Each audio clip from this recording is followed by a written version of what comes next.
How to make a public profile on Snapchat. Let's get started. Launch your Snapchat app.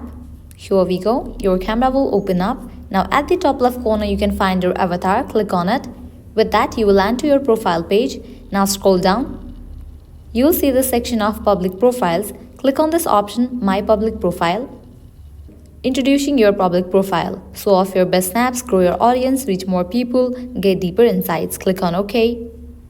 Now you can add a cover photo. Likewise, you can edit your profile, you can preview your profile. Firstly, I'm gonna add a cover photo. Click on this option of edit profile. From here, you can add something to your bio. You can add your location. Likewise, if you want to show your subscriber count, you can toggle on for this option. After you customize this, you can click on the option of preview profile.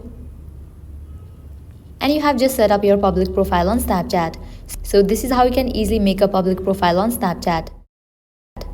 At the end, if you guys find this video helpful, don't forget to like, share and subscribe. Thank you.